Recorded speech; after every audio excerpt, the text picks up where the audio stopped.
Hi, everyone. We're so happy to see you this afternoon. I am Sandy Gehring, and I am a digital learning coach with Keep Indiana Learning. I'm also a director of recruitment and ELL learners for Global Special Education Associates. And I am here with Nichole. I'm going to let her go ahead and introduce herself. Hi, I'm Nichole Nelson. I'm a technology integration specialist at Lewis Cass Schools in Walton, Indiana, a little small town near Logansport.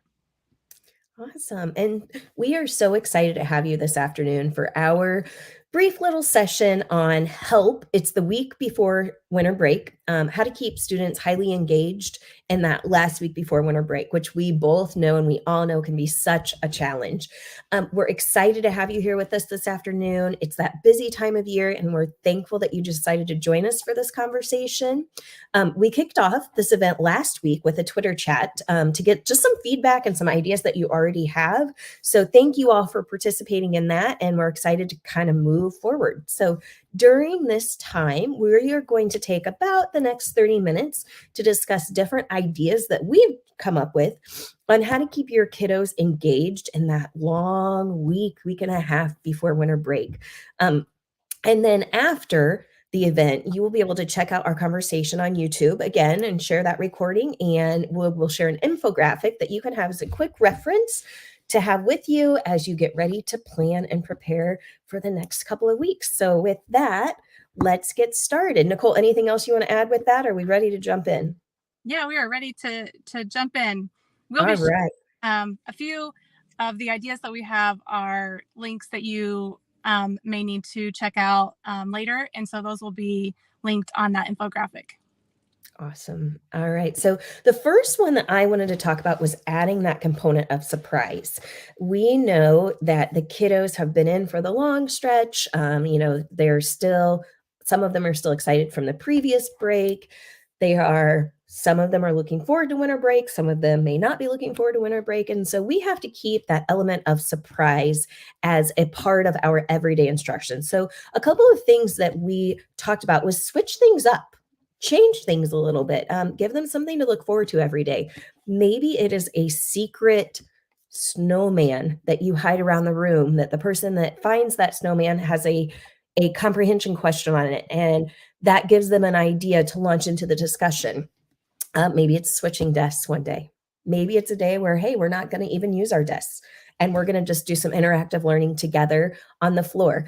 Have an unboxing event. I love doing this with science. Put everything in the bag and show which tools you're going to use for science, and see if they can figure out what they're going to be doing an inquiry into for the day.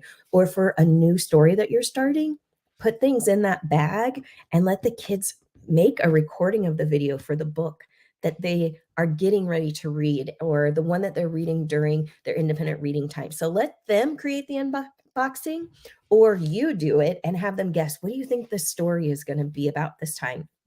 A snowball fight, having the students give feedback anonymously to what you were talking about. So if you haven't done one of those, they write an answer or they write an idea on the piece of paper, crumple it up, throw it across the room at each other, have a snowball fight, uncrumple it, and then you can have a share out with what they came up with.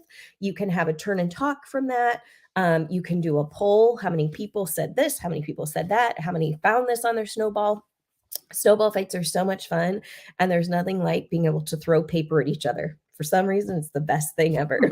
Another one that I really love, Nichole shared this one, is the image revealer. This is super neat. So this will be linked in the infographic. And this is, you put an image in the background, and then the kiddos can click, or you can click on numbers to reveal the image. So you could kind of do it as like maybe an unboxing event as well. Like put the image there and click on it, and can they guess and figure out what it is? You could do the image revealer and do a write about it. So here's what's coming up. Let's write a little bit about this. What do you think it is? And then maybe the next day you do 3 more. Okay, what do you think it is now? You could undo one number each day until winter break. And then at the end, it's a big surprise as to what it is, or maybe it's something that they earned, or it's something, again, about a book that they read, or a math topic you've been talking about. Nichole, anything that you have done with the image revealer, or that you wanted to share with that? I love your ideas. I like the idea of the students creating it, especially with the unboxing idea. Also, that was a good idea as well to Cool. have get involved in making those resources. Yeah, well, and it's really fun because they can upload their own image. Mhm. They could even do it as a part of a STEM activity, as a part of a project where they are creating their own and then sharing it with the group as well. Another one is having a winter globe. And if you notice, one thing that we've taught that we're going to talk a lot about as we move forward is remembering that we want to be inclusive through this. So if you notice, we called this winter break, right? We didn't call it a specific holiday break. Same thing with this. Let's create a winter globe where we put a different surprise in each of the globes, and every day they get to take out one of the globe or take out one of the surprises, sorry, that's inside the globe on a piece of paper. Or if they earn a reward, you get to go take out something that's inside the globe on a piece of paper, and maybe it is a read with a partner day, something they love to do, or create your own image revealer. I have a feeling they would really love that. Or create your own unboxing event is inside of it today. And you can do anything you want. You know, it can be anything academic that you want it to be. So just having that surprise as they walk in, did we earn our winter globe for the day? You know, did we earn our image revealer number? Those types of things are going to get them excited and going on. Right. So Just that little piece of what's coming up next. It sparks that interest and keeps them engaged. One of the next tips or tools that we decided was a good thing to do to keep the engagement high this time of year is to offer these opportunities for increased movement. Um, you know, any time is a good idea to offer students that opportunity, but especially this time of year. One of my favorite tools when I was teaching was GoNoodle.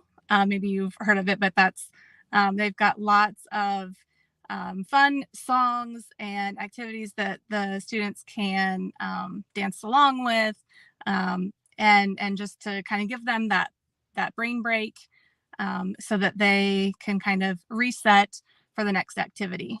Um, Small ways that you can do this would be just giving them a chance to move around the room for partner work, or for some different, offering, maybe if you do flexible seating anyway, maybe you bring in something new. Maybe you offer, beanbag chairs this week, or, giving them a chance to move around the room and have a choice in where they're sitting. um, Maybe you try some different station rotations this week, so that they, again, it might not be a different activity that they're doing. Maybe you would be doing these things anyway, but we're just going to put them in small groups, and so that they're moving while they're doing these activities as well. that's awesome. What I love that you shared too is like it doesn't have to be something extra. You know, it's what you're already doing. So switch the stations. It doesn't mean that you have to do winter break stations, right? It's just how could we do these stations with what we're already doing, but getting them moving or switching it up a little bit. I think that's Right. awesome. Yeah. Yeah. Very Chunking the cool. activities into smaller pieces so that they can move while they're doing it. Right, right. And I love I mean, I've never come across a kid that doesn't love GoNoodle, and Right. we all need that movement as well. So don't forget to do those with your kiddos. Right. They like to see you doing those dances and stuff. So Exactly. um, Builds that sense of that's fun. community as well. Right, right.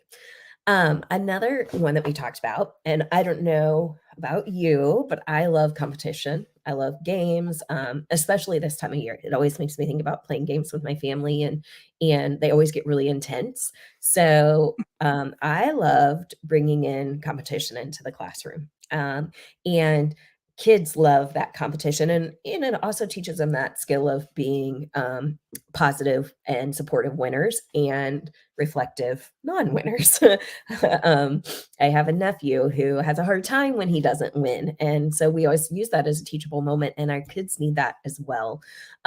So bring in those competitions. And I love the idea of bringing in a guest judge. Kids think that's so cool because they think anybody outside of their classroom is a celebrity. So I know when I was an assistant principal and I would come in and could be the judge, it was like, oh my gosh, this is, geez, our judge today. Like, how cool is this? Or reach out to your central office. I know superintendents want to be in classrooms if they have the time. So, how could you have them come over and be a guest judge and reach out into the community? We all have somebody in our community that would love to be in the schools right now. So, once they do that background check and get them all qualified to be in your building, have them come in and talk about an element of surprise as well. What if you had somebody really important come into your classroom or a parent? The kids would have fun seeing their parents again, as long as they pass your safety measures. We know that's, first and foremost, but get those guest judges in or bring in an older student. Maybe you could bring in, I know one of my most favorite days in elementary school was when the cheerleaders and the football players used to come over for lunch with us. So, how could you maybe invite one of the high school athletes or a high school, somebody that's in the play or in a musical to come over and be one of your guest judges? The kids don't have to know that person. It's somebody that's outside of their norm. So have them come over, and I think that would be really fun for them to see. And they're still learning, right? It's still about the learning. It's still about the exit ticket, so to speak, for their review, but make it a game.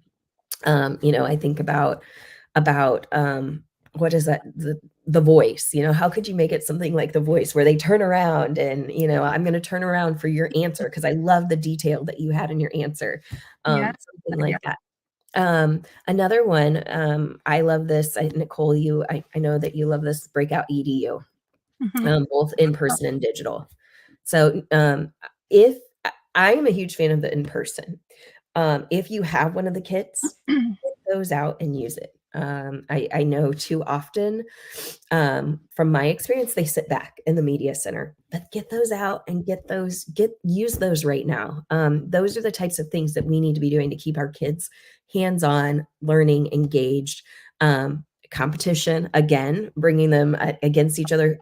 It's okay to say, like, who's going to get this figured out first? That's all right. Remember, you're teaching them that life skill. And there's the digital, and the digital's just as fun. But I like the hands-on part. Nichole, I don't know how you feel about that.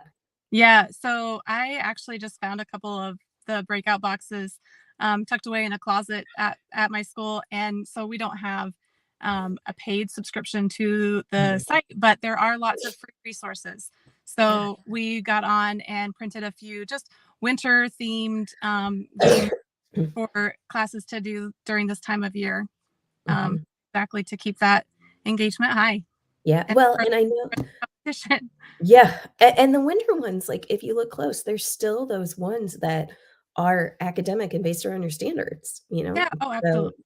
Yeah. yeah, and actually that made me kind of, like, think about another one that I don't think we've talked about, but, like, even doing readers' theaters with winter-themed ones, have that competition and have them create their own readers' theater.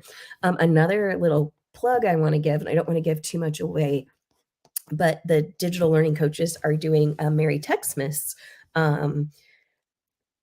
presentation slide share out right now. And there is one that talks about a great tool that can be used for some friendly competition. So There you go. I don't know if you know which one I'm talking about, Nichole, but so you might keep your eye out on that. It would be so fun for the kids to use this time of year for some friendly competition. That's right. That's right. So, Definitely. yeah. So I'm going to pass it over to Nichole. Yeah, absolutely. Along those lines of bringing in a guest judge, maybe, after those people have cleared your background check, you can invite them back for um, a guest reader or a guest speaker. So bringing in a guest reader or a guest speaker, whether it's virtually or whether it's in person, just again to offer a little bit of element of surprise, change it up a little bit, and keep that engagement high. So, your community members, like you were saying, would love to come in and share in your classroom. There are resources that you can put together where you provide the book for them ahead of time so that if they're coming in to read for your students, they have a chance to practice reading ahead of time, or you can offer them, here are 3 or 4 books that, we're looking at this time of year that we're going to be studying.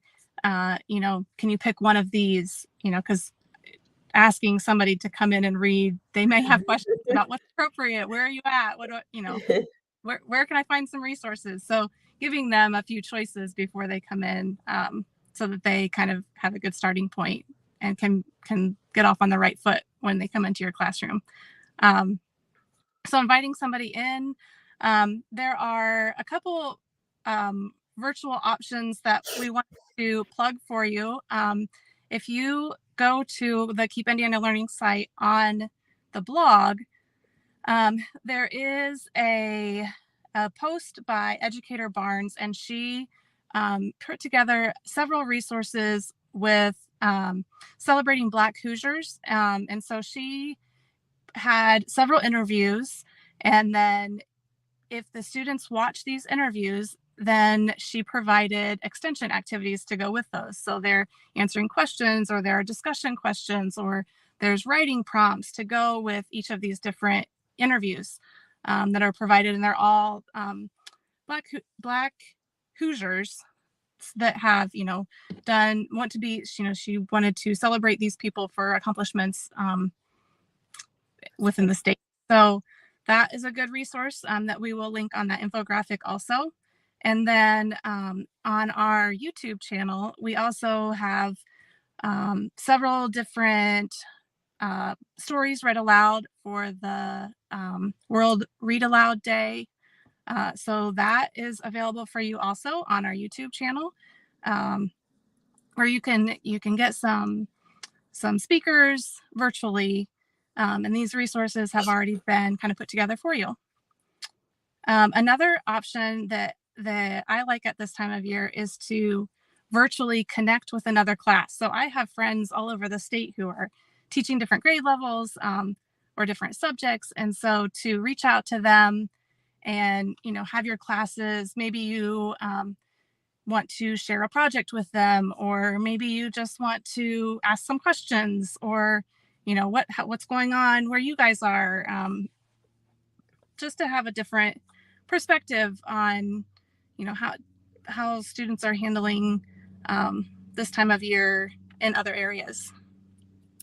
Yeah, I love that idea, especially because our kids are so much sometimes in their bubble of their community. So I think that's a really cool idea. Yeah. Yeah, that's awesome.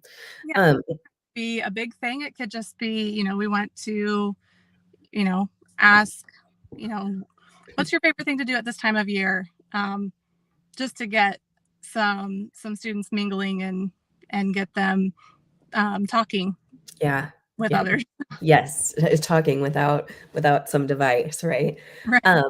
There's been opportunities when I've done this before where, like you said, the reader was like, I don't know what book to pick. Can you pick one for me? And that was in a challenging time when we were doing a lot more virtually. So I know in the past I've even used, if it's a virtual situation, I've used Hoopla or Libby or Overdrive, whichever one you use from your library, and shared that book with them that way, and found the book before and then just screen shared for them and they read it from the screen. Mm-hmm. So, that was another when they weren't sure quite how to find the book, because I understand, we're in it all the time, so I love those. Those are fun. And Mm-hmm. kids love hearing somebody else read. I don't know what they're used to you reading all the time. So having somebody else read is always fun. Yep. Spark their interest a little bit. Exactly. Something out of the norm, right? That's what we're talking about today, is how do we do the same thing, but just make it kind of a novelty, sort of. Right. So with that, like, how do we keep our routine a novelty? We can't forget about routine this time of year. I know that so often, like we kind of said, and we're going to say again later, like we're excited for winter coming, or we're grouchy because it's winter coming and it's cold and recess is inside, and kids don't have their coats and those types of things. But we have to keep our routine, because with the lack of routine just comes more chaos. So we can't let our guard down on that. We can't think that our kiddos should know it this time of year. We've been doing it since August. They should know this. That's not always true, because their excitement is taking over as well. And unfortunately, that excitement sometimes makes them forget about what they're supposed to be doing. So we've got to keep the routine, and we have to keep it that novelty, like we said. So stick to the basics, but and fill up your downtime. Downtime is when the trouble starts to happen. So how do we keep kids moving quickly and give them something to always do in that downtime? And maybe this is a great opportunity for them to do some social emotional relaxing, or get their brain some time to relax. So part of maybe their downtime is you give them that chance to color. Make it academic, make it wintry. Don't make it one holiday or the other, but give them maybe just that time to, when you're done with your work and you are ready to transition, you may take out this and just color and give your brain a break, and that's okay to do. Give them choice boards, whether it be paper or virtually. I know that you can find tons of choice boards out there. I know that you can find them on Keep Indiana Learning as well, because as digital coaches, we've shared some resources for choice boards. Make sure that you're keeping your expectations clear. I think, again, when we get into this time of year, we get so excited that we're gonna be doing all of this stuff that we don't keep those expectations nice and clear. Keep them clear, keep them short, and balance that teacher-student talk time. So if I'm going into long expectations, they're not going to remember them. But keep it clear, have the students repeat it back, and that's going to keep that routine. And then don't forget about your daily agendas. Again, with all the events that we have, maybe sometimes that come up this time of year, and we don't add them to the agenda, kids don't know it's that element of surprise, and not all kids love that element of surprise. We have to remember that surprise can be, in some situations, not always a happy thing for them. So keep that agenda there every day, and stick to it. Try to stick to it as much as you can. A couple of other things is, remember to make your transitions quick. Don't forget about that, and make them interactive. Switch it up a little bit, and let's pretend that as we're walking down the hallway today, I want you to think about what it sounds like when you're walking on fresh, crisp snow, if you've ever done that before. Or what do you think it sounds like when you're walking on fresh, crisp snow? Or what would it look like if you were a melting snowman going down the hallway, or a melting snowman going back from community circle to your seat? Be silly. They love that. Even fifth graders love to act that way. Middle schoolers, they'll shock you with what they like. They'll shock you. So, or incorporate some of those snowball fights. Have a pretend snowball fight as you're transitioning. It's going to get wild, but that's okay as you set that clear expectation. So keep your interactions, or keep your transitions interactive.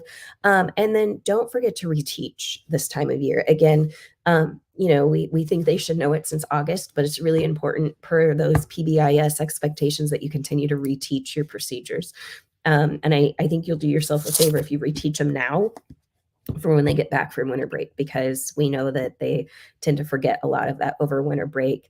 Gamify your routine.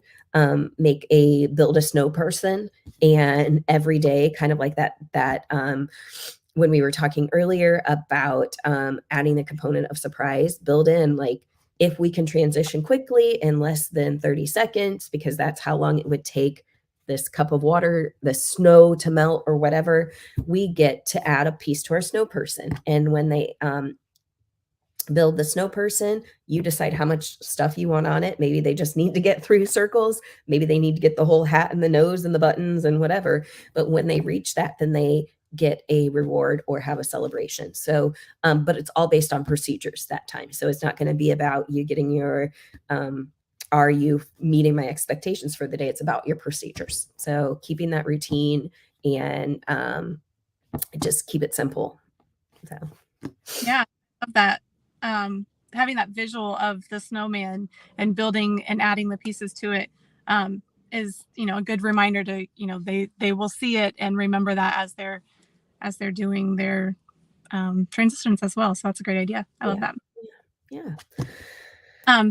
So we talked about virtually bringing in guest speakers or guest readers, but using the virtual environment to take your kids on a field trip is another example or opportunity for you to provide a little bit of extra um, novelty and engagement for your students as well. So I love Google Arts and Culture. There's so much there to that website. You can virtually tour museums, and they have the live like photos where you can, you have the 360 view of different rooms within museums that are all over the world. They have 360 YouTube videos. So if you have some headsets, I know that at our school we have headsets that are the Google Expeditions headsets. So they're, getting older.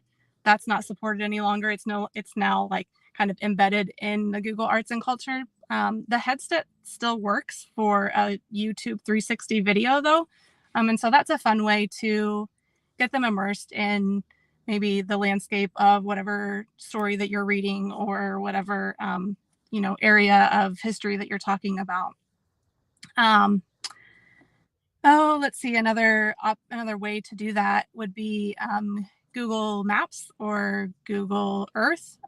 So taking them into, maybe you take them to the North Pole, or Antarctica, and kind of do one of the street views of what does the landscape look like there, or even just around the world. Kind of at this time of year, how do different places around the world celebrate the winter holiday season, and so doing a street view of maybe a German Christmas market, and kind of showing students what this looks like in different areas around the world at this time of year, just to get them out of the classroom, even if it's not physically out of the classroom, virtually out of the classroom, to provide some different experiences for them. That's cool. I love that you talked about, like, taking them around the world this time of year to see what it's like, because I think that leads into kind of a little bit about what the next one is gonna be talking about, and that's focus on the relationships, and, remember to be inclusive this time of year. So, being able to see what's happening around the world and take them there, there's no better way to make sure that we are helping them understand and learn and build relationships with everybody outside of their community. And even thinking about how could we, if we're going to take a trip around the world, is there any way to bring in a reader from somebody in one of those places we go visit? And really, that's how we make it all connected. And then maybe we can read a book about their culture, or they can read one of their picture books or something to us, and learn about their language and that type of thing. I think that's so cool and so fun that we have the ability to do that, and we can do that, and we need to do it, right? Because a lot of our kiddos aren't ever going to get to visit those places, and some of us maybe never have. So that would be really cool. And then, like I said, thinking about that focus on the relationships. I'm sorry, Nichole, go ahead. Yeah, no, you're good. Okay. And then, yeah, focus on those relationships this time of year. And I think this is a really hard one because I've been there, we're all there. It's winter break time where some of us are excited to be with our family. It can be stressful for some of us with having to plan and prepare events, and the holidays, just like everybody else, can be really great for some and can be a hurdle for others. And so we need to be really, really careful with our kiddos this time of year because it can be a stressful time for our kiddos. And that is why knowing our students, from the beginning of the year is really important. And we have those relationships built starting day one, because it's really important that we read our kids this time of year, that we do listen and remember that not everybody is getting to do what they want to do for this holiday season. I was just overhearing some conversations at a place, and immediately the first question was, "How was your Thanksgiving break? What was your favorite food for Thanksgiving?" Well, what if a kiddo didn't get to eat that turkey meal that some of us had for Thanksgiving? Or what if that kiddo didn't celebrate Thanksgiving? So really remembering that this time of year is awesome for some, and some people it's a big hurdle, and that's for our kiddos too, and let them know that they are safe and cared for. um, that, "Well, I'm gonna miss you over winter break. I know it's 2 weeks, but I'm gonna miss you." Um, and because, again, for a lot of our kiddos, this is a really scary time, not seeing their teacher, they're constant for 2 weeks is really hard. So be sure to make sure that or that they know that you're still thinking about them. And one of the things that I love that Nichole put on there was in a Twitter chat, a colleague really mentioned to share how to stay connected with your kids over the 2 weeks. Now, it's your time to take a break. 100%, it's your time to take a break. But, if there is a way to stay connected just for fun, not for learning, but just for fun, with your kiddos over winter break, they love to share what they did, even if it was, I just got to take care of my baby sister all day. You could do that through Google Forms. You could create a flip. Flipgrid is now Flip. So create a flip. And if a kiddo wants to, not a requirement, but if they want to, let them post a video of, here's one book that I read. Here's one thing that I did. Here's something I just want to tell you. And that might be a great way for them to stay connected. If you are interested, there's always that option to share for our younger kiddos, a virtual bedtime story Mhm. event. Again, make it, this isn't anything where you need to make it stressful for yourself. This is your time to take a break, as well. So, but, those are just some ideas. On our Twitter chat, somebody else shared that, make a wish bulletin tree or bulletin board, um, tree for the new year. What are you hoping for the new year? And let kids anything they want. Remember, like, we can't push them a certain way. Like, don't you want to do this or that? Just let them decide. And then, just that last reminder of, be sure that you're being inclusive this holiday season. Be careful for the books that we're reading. I know a popular book this time of year goes with a really popular movie, and lots of times it goes with pajama days. And, let's all watch this book and listen for the bell ringing, or watch this movie, and just make sure you're really being inclusive. Be cautious with the movies. And if you're watching movies in class, just really remember that not everybody is celebrating the same way this time of year. Yeah, I love that. I really like to stress at this time of year, um, just the idea of being kind to others, being there for others, giving and sharing, and what do I have that I can offer. And so one thing that I like to do with my classes is some kind of class service project, or collecting donations. That I think I used to teach at a school where we had a huge Christmas tree in like the lobby area, and the entire school would collect all their boxed foods on one day and canned foods on another day, and everything was put underneath this Christmas tree from the whole school. And there was so much there. It just warmed my heart to see all the stuff that kids were bringing in, um, and thinking of others at this time of year. Mhm, And so, kind of with that, the last idea that we wanted to share was um, class projects. And so mhm, that was one of the ideas, as far as class projects go, was just to create kind of a class service project, where you're getting your class involved and doing something good for others. Um, Another idea is, Genius Hour, where the kids kind of another opportunity kind of for them to take a little bit of a break, or from the normal kind of school pressures, where they can express their interests and get to research and read about things that they're interested in. Um, they could also use Tinkercad to make ornaments. We've got one class that's doing that this year. So they're working kind of together on these projects. Of course, it doesn't have to be an ornament, but you know, they're building something in Tinkercad together.